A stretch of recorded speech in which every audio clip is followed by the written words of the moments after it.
Earlier this week, I got a call from Suren, and he was confused. Somehow, his previous advisor saw the plan that I had put together and reached out to him. And his advisor said to him, Suren, your income is too low. And his advisor mentioned that by keeping his income low and growing his capital, he's just having to pay more in fees and more in commissions, right? And then he said to him, you've worked hard your entire life. You deserve to enjoy this money now. And naturally, doubt had settled in Sudan's mind. And that's when he gave me a call and he asked me, whatever it is that we're doing, is it correct? And I couldn't blame him because let's be honest, you wouldn't want someone to take advantage of you. Am I right? Now, getting the wrong advice and trusting the wrong person, making a mistake that you can't undo, nobody wants that. Hi, I'm Dhevan Naicker, your go to guy for South African civil servants, government employees seeking clarity on whether to retire or resign. In today's video, I'm going to unpack with you what good advice looks like. I'm going to share with you how you can protect yourself, what fees are fair, and how to make sure that your money lasts without regret and without this situation of you being misled. So let's dive straight in. Now, how to tell if you're getting the wrong advice? I'm going to be giving you some tips today, and it's small, simple tips for you to notice this, okay? And before we get stuck into the tips, I want to share with you that a lot of this you would know based on a gut feel. Based on a gut feel, right? You would know when you're engaging with somebody, when you're sitting in front of a financial advisor, a financial planner, or retire versus resign specialist. Say you're sitting in front of me, you would know if we're looking out for your best interests or not. It's a feeling that you would get within you, right? And it's important for you to trust that feeling. It's important for you to trust that feeling. There might be some doubts or concerns. It's very, very normal. I even have that with members because members are going into different territories, right? It's going into, keep in mind, I do this every single day, but it might be the first time that you're doing this, right? And therefore, there would be some doubts. But in terms of doubts from the financial advisor or planner side, you would know that gut feel straight away if it's someone who's genuinely interested to help you versus someone trying to just sell you something very quickly. And I'll give you more tips as we go along. So I want to guide you that the starting point here needs to be you identifying what is important to you, right? So even before you book the consultation with anyone, even myself, especially for me, right, is I want you to sit down and start to become very, very clear on what it is that you want. Because then you can convey this message over to myself or the financial planner that you're meeting. Let's look at some of the things. And it could be that maybe you want to make sure that your money grows, right? That's something that's important for you. Then you make a note of that. Maybe you want to make sure that you pay less tax. Then again, it's something that you add onto your list, something that's important for you. Maybe you want to make sure that protecting your legacy is important. Or maybe you want to make certain that you have access to a medical aid. See, that's important. Or it could be something that's not related to the pension fund. Maybe you have some policies and you just want to review. You worry that, hey, you know what if you're paying too much for those policies, right? So when it comes to the financial planning, especially for government employees, I personally believe it needs to be holistic, not just focusing on the pension fund. Yes, it's important to focus on the pension fund, and yes, the investment is how we would get paid, but it's just one element. I see it as one piece of the puzzle, not the entire puzzle, right? The entire puzzle should focus on one thing, which, as I've shared with you before, you want to make sure that you never run out of money. So everything should be engineered with that focus in mind. Now, it's very important for you to be clear because the moment you are clear, you can come through to a consultation. Let's again pretend that you're having the consultation with me, and then you're saying to me, hey, Devon, this is what's important to me. I want to make sure that my money is growing. I want to make sure that I can pay less in tax. I want to make sure that I can protect my legacy for my family, that I have a good medical aid. And oh, you know what? I've got these policies. I just don't know if I'm paying too much. I want you to review them for me. Now, when you do that, it's now setting the tone for the meeting in advance, right? Because then I have an understanding of what your expectations are. I don't have to guess exactly what is happening. Although there are more things than what I've just shared with you now. And again, in a private consultation, I have my own ways in which I can extract this from members, right? Because I want to make sure that I'm getting the full picture and that we cover every single area. Now, along the way, as we start the journey, you can then start to see what is actually getting covered. So let's say you're sitting with a financial planner, and the planner is showing you how to do these two, but they do not talk about legacy. They do not talk about medical aid, and they don't want to, they're hesitant about reviewing the policies. Already you can see up front that this is somebody who's not really focused on your full needs. Do you agree? Same if you happen to have somebody who's doing these two, but suddenly they don't know about legacy or they do not understand about tax. And each time you talk to them about tax, they try to evade the situation. And they're not really sure if your money is going to grow or not. See, in a case like that, you get to see the information up front because now you're calling the shots. You see, you are clear on what you want. So therefore, you are almost forcing the financial planner or the specialist to move in the direction of where you want to head, right? The next thing is, and I believe this is one of the most critical things for government employees, is there are a lot of opportunities for you to save on tax. And if I have to pinpoint the one area that I would say is the most important when it comes to the financial planning, I would say it's the saving on tax. Simply because if we understand the tax guide, right, how SARS works, is everything that is provided by the tax system, it is provided in advance. See, the tax guide tells you in advance how much tax you are going to get paid, you see, and everything is nice and clear on the tax guide. There pretty much no surprises, right? Which means that what needs to take place is planning needs to be done in order to adjust your finance in a way where you can reduce tax legally, right? Legally. You don't have to do anything illegal for this. There are lots of legal ways, right? And you cannot do anything illegal with your pension fund money because the money is coming from, a pension fund, right? It's coming from a pension fund. So because it's coming from a pension fund heavily regulated, then uh, you can't sort of, it's not coming from a source that's a business or something that where somebody could be running some type of scam, right? So keep that in mind. On the tax planning side, as I mentioned, there's countless opportunities for you to save, right? You could save on tax on the lump sum that you are receiving. Let's position some of them. You can save on tax on your lump sum. If you are a government employee who started work before 1998, I've mentioned this before, you have access to the pre-98 tax saving. It's another opportunity to save on tax. You can save on tax when you are moving your money into the approved fund, when it's getting done properly, right? You can save on tax when you are accessing the true 1/3 because you can adjust the amount of money that you're taking out. And you can save on tax on the income side. It's possible for you to do that. Now, in Suren's case, saving on tax was very, very important.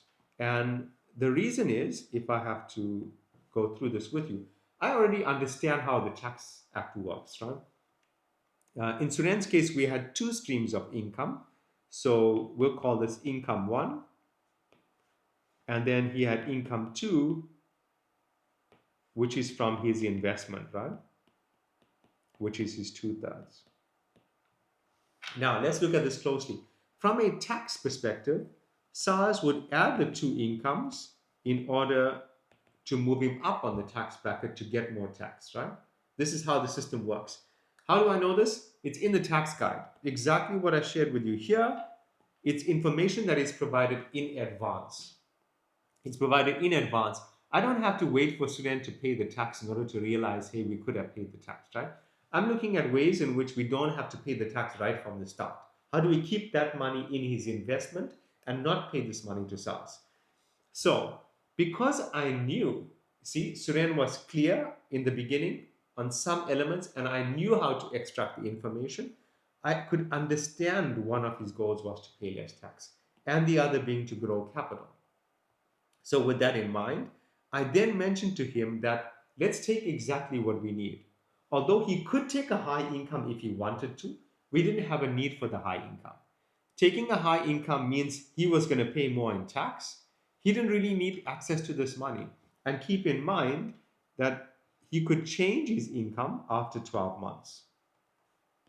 So every 12 months, he could go back and adjust. If he watched the masterclass, it's option 5. On the income options, it gives him flexibility to change. So then I went through to run that adjustment for him. And once we did that, we were then able to take a slightly lower income. Slightly lower income meant less tax on Suren's side, right? And that then helped on the capital growth side. Now, the next factor to understand here is you want to be very, very disciplined. So in Suren's case, he has been disciplined. He followed the advice to the cent because here we actually got his tax to be 0. You got to be incredibly disciplined in order to do that. And he's also managing his money well.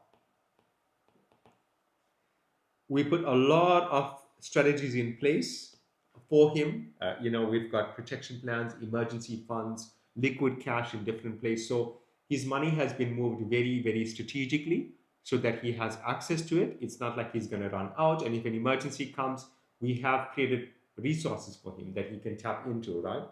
But at the same time, I'm relying on him to be disciplined, because if he is disciplined, then we keep going with the plan. And if the plan is working well, then wouldn't it be great to keep paying 0 tax? We just rinse and repeat, right? We repeat successful action. The next thing is we do monthly updates. Now, why the monthly updates are critical, again, it's a way for you to test the advice that's taking place. So in Suren's case, what we're looking for based on the strategy is we know typically markets would have that type of effect. However, looking at the planning that we did, looking at the tax planning, looking at the investment structure, the strategy that we use for the investments, I know we should have that type of effect. You see, we should be seeing capital growing, but he doesn't know that. So what's the way for me to make it most transparent is I start providing him with monthly updates, right? And let's take yourself. Say I provided you with a statement here in Jan. You had a look at it. It's a certain value. In February, I send the value to you. It's more, right? Your money is growing. How would you feel? More confident now, right? In March, I give you the next update. Hey, it's more than February, right? The value is growing. Right? There's no need to change the investment strategy, you agree? Because now you can see the results, it's working. Then we provide the value again in April. So again, we're getting to see. Now, how are we doing this? It's not magic or it's not some type of scam. It's simple. We did a whole host of planning ahead of time. So before we even invested any of his money, we are planning for the goals that he shared in the beginning. See, all of the outcomes, whatever he shared in the beginning, he's giving access to that information, or I'm extracting it from him, he's sharing some information with me, then we're engineering the plan. Now, why is that important? The monthly updates, because ultimately we are focusing on capital growth. We are focusing on capital growth. So here, we want to make sure that whatever his capital is, it is growing. Now, at the same time, I want you to keep in mind, we're getting some type of return here on his investment. At the bottom, he's collecting his income. And we have to factor that there's some fees for the investment, right? Now, the fees are tied into the capital, which is where his previous advisor was talking about. It's tied into the capital. So if the capital is going to increase, then the fees are going to increase, right? Now, I want to ask you, what would be better for you? So I'm just going to add in one more page here, and I'm going to draw a line down the middle. I'm going to ask you to compare both options. All right, let's take the first route, where this route, we take higher income. Because it's a higher income, you're going to pay more in tax. Because you're taking a higher income, it then could deplete the capital, right? And you do not have a need for the extra income. There's no real need for that income, right? Which route would be better? Going in that route where you're taking the high income, or because we've created other resources, now you take the amount that you need, right? In which case, because you need, in Suren's case, he needs a lower income. So say you need a lower income, it's a lower income, right? It's enough to cover you, but you have you have access to funds. So if emergencies come up, you have access to your money, right? We then are reducing the tax. In Suren's case, we got this to 0, right? And we then are tracking the capital, and capital is growing. Which one would be better? Which one is better advice? Here or here? Definitely this one. You agree? Because this now makes certain that your money is growing. Because we don't know how long you may live. I don't know how long Suren lives, right? Touch wood. I want him to live as long as possible. So I'm planning for a long time. I want to make sure. So we're doing a number of things in order to address the issues and make certain that capital is growing. Now, I want you to keep in mind, there'll always be fees. In any type of investment, there will always be fees. But again, which is better? Having the fees and capital decreasing, or having the fees and capital increasing? Because if the capital is increasing, it means that whatever investment's happening, whatever advice Suren's getting, whatever platforms he's using, it's working out for him because capital is increasing. You agree? When the fees are there and capital is decreasing, then you're going to question, hey, what's actually happening? What are you paying for if the capital is decreasing? I hope it's making sense and I'm driving this point well. And the last point I want to share with you is, if you are unsure, do exactly what Suren did. Ask. Ask. Right? Because some things in the beginning, it can be a bit overwhelming, especially when you're heading to this decision of retiring or resigning, right? There's a ton of information. It can be incredibly overwhelming, very, very stressful. And you're also dealing with the emotion of having to stop work, right? And for anybody who's getting to this point, after having spent 20 or 30 or more years working, it takes its toll on you. So whilst you're dealing with all those emotions, things that we might have discussed, you might have forgotten. It's normal. And I've got to keep in mind, I'm doing this every day. It's the first time that you're getting into this.